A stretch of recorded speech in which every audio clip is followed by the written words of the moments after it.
Assalamualaikum warahmatullahi wabarakatuh. Selamat pagi anak-anak. Semoga kalian sehat semua di rumah. Dan kita wajib bersyukur pada Allah karena kita diberi kesehatan sehingga kita bisa melaksanakan pembelajaran ini dengan baik di rumah.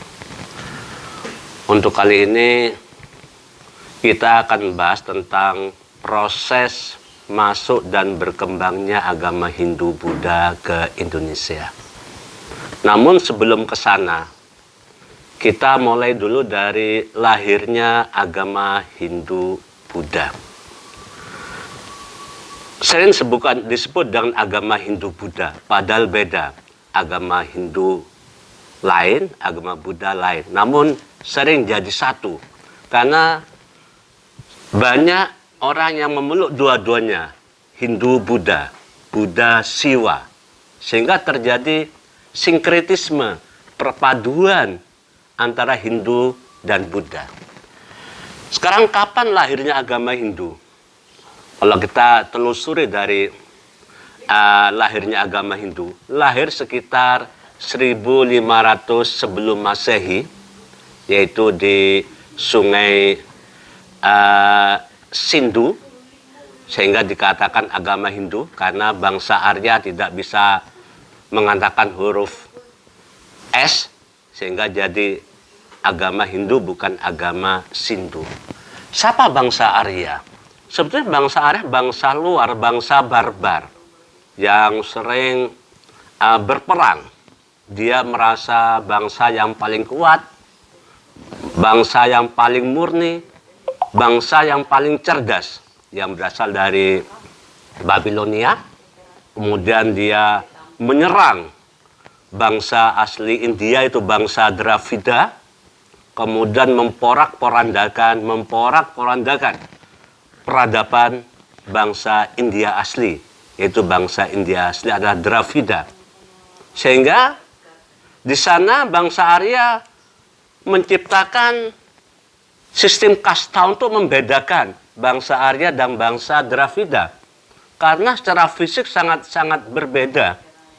Bangsa Dravida yang kecil, mungil, hitam, otomatis jelek.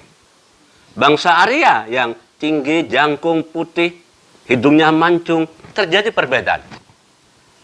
Untuk menjaga kemurnian bangsa Arya, maka bangsa Arya menciptakan yaitu sistem kasta.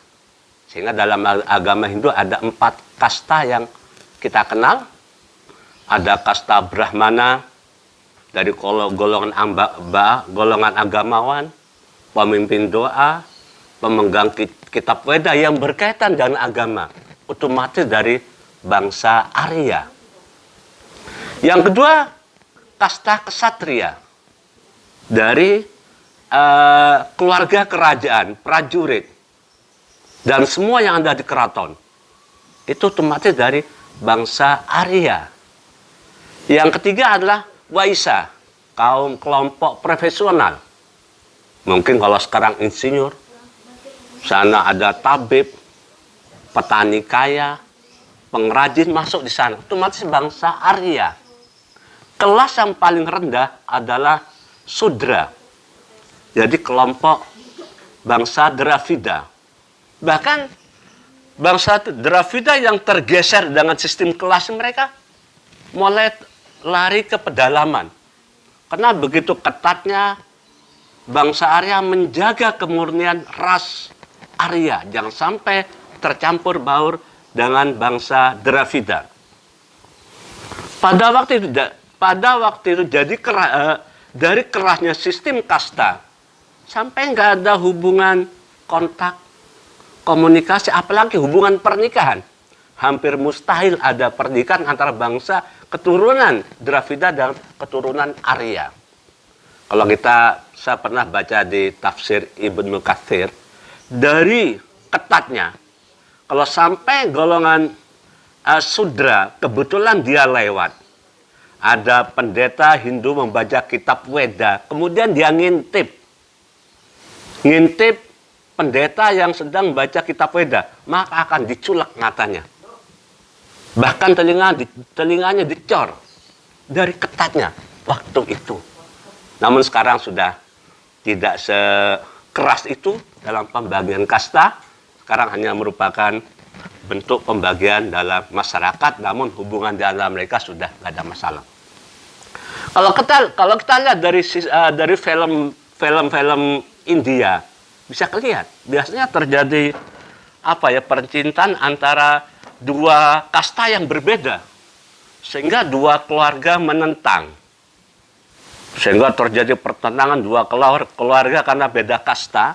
Namun karena kekuatan cinta bisa menyatukan dua kasta yang berbeda. Biasanya di India, film India seperti itu. Inilah awal mula bangsa Arya menciptakan sistem kasta untuk menjaga kemurnian bangsa Arya. Sekarang bisa kita lihat, untuk di pemeluk agama Hindu kelihatan mana yang asalnya mereka dari Brahma, Ksatria, Sudra. Kalau ada saudara-saudara kita yang namanya Ida Bagus, itu adalah nyata dari Brahmana. Pencetus agama Hindu sendiri namanya Ida Sangyang Widi, yang sekarang jadikan Tuhan tertinggi dalam agama Hindu. Sehingga agama Hindu merupakan perpaduan dari keyakinan bangsa Dravida dengan keyakinan bangsa Arya, sehingga dikatakan sinkretisme. Nah, ajaran agama Hindu paling nggak ada 4, paling nggak ada 3 dewa tertinggi, Brahma, Wisnu, Siwa, yang menjadi satu dalam Trimurti.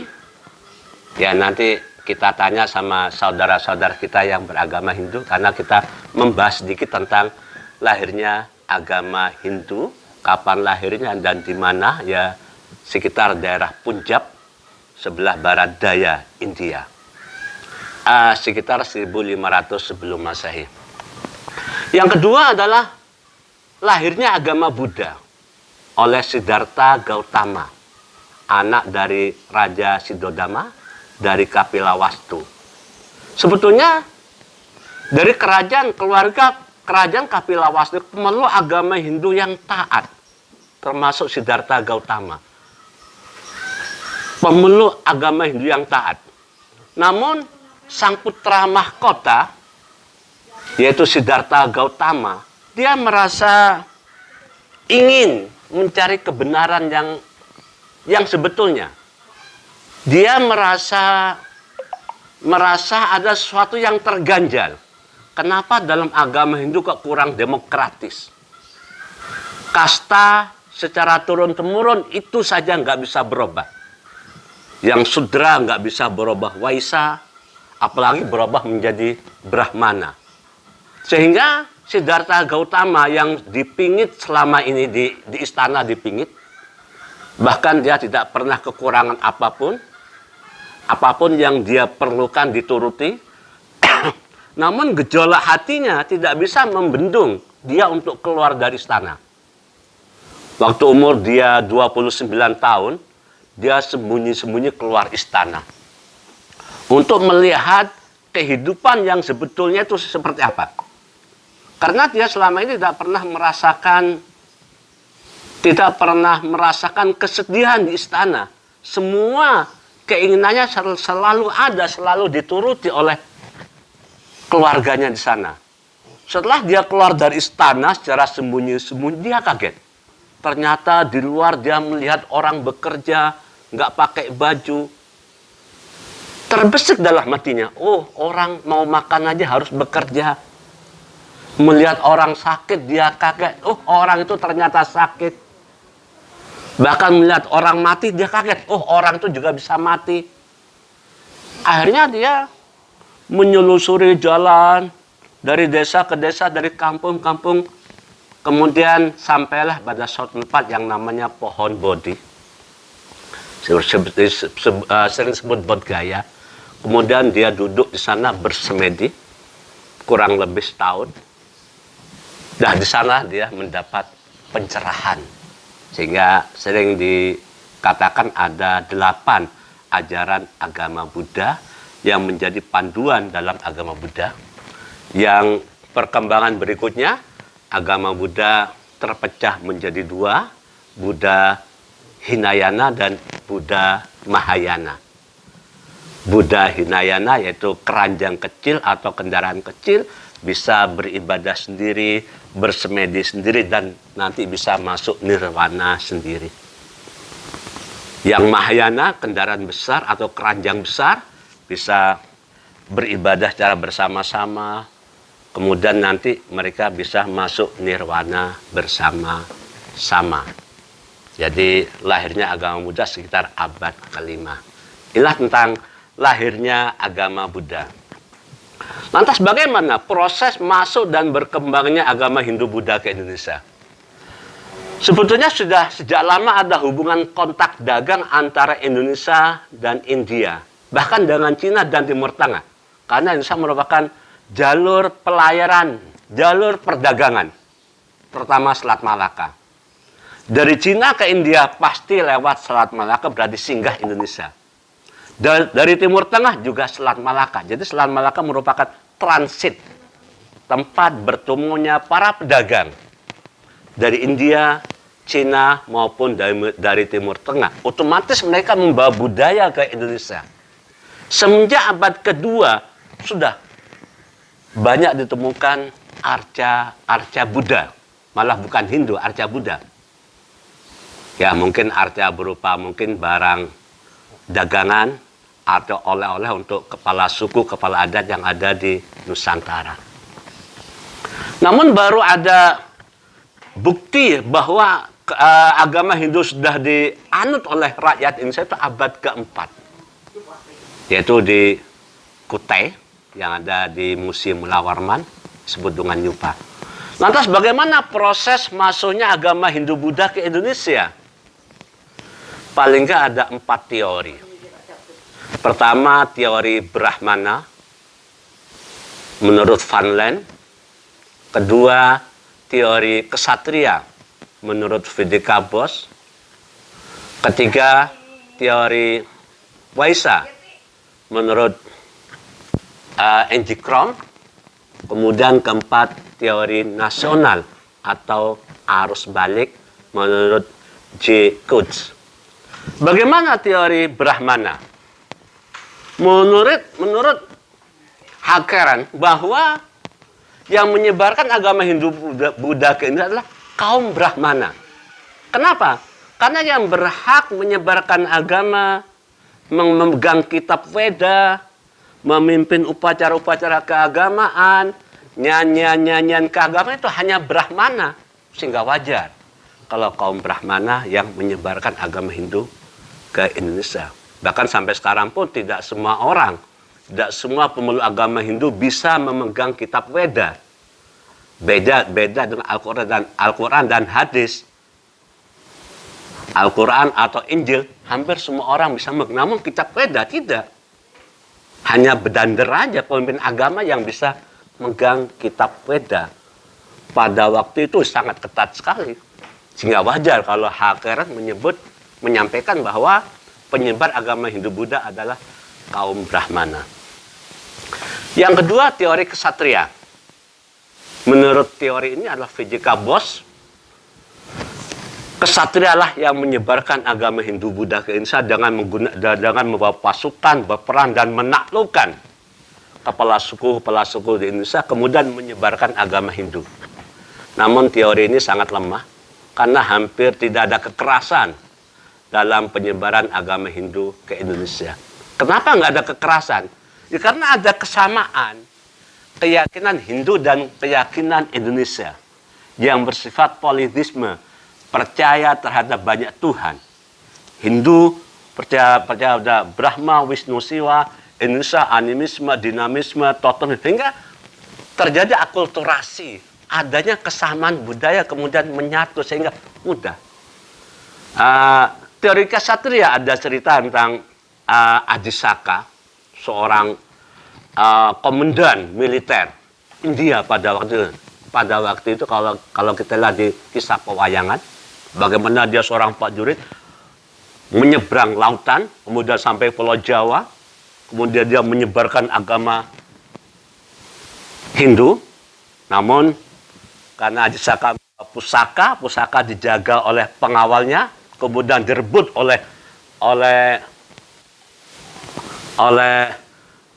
preman-preman, kalau sekarang preman-premannya, jawara-jawara di Jawa, terjadi perebutan senjata. Akhirnya semuanya mati. Ajisaka datang. Akhirnya tercetuslah bahasa Jawa kuno, Hono Coroko, Doto Sowolo, Podo Botongo, Monggo Joyongo.